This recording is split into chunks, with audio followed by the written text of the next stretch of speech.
أعوذ بالله من الشيطان الرجيم. بسم الله الرحمن الرحيم. لا أقسم بيوم القيامة ولا أقسم بالنفس اللوامة. أيحسب الإنسان أن لن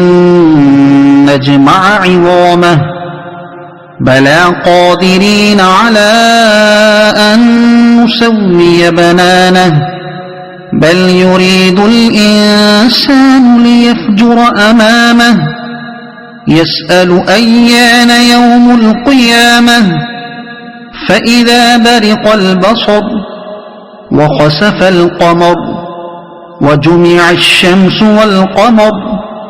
يقول الإنسان يومئذ أين المفر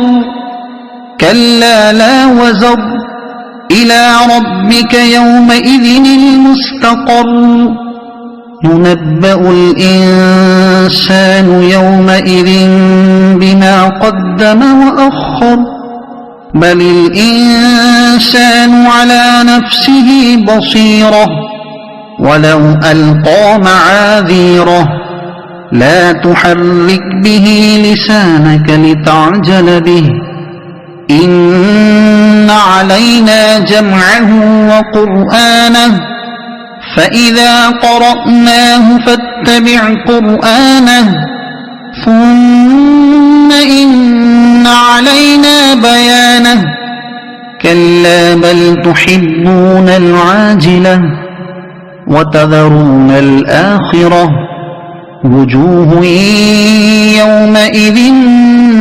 ناظرة إلى ربها ناظرة ووجوه يومئذ باسرة تظن أن يفعل بها فاقرة كلا إذا بلغت التراقي وقيل من راق وظن أنه الفراق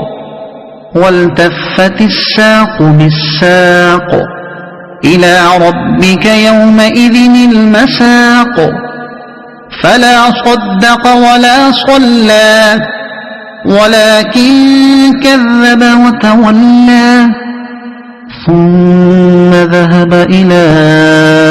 أهله يتمطى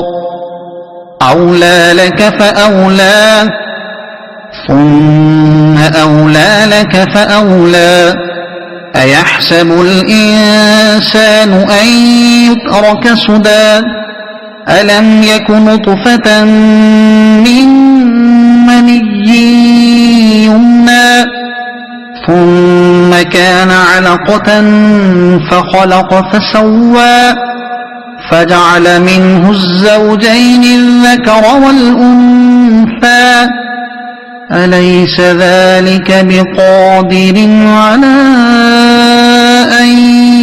يحيي الموتى صدق الله العظيم.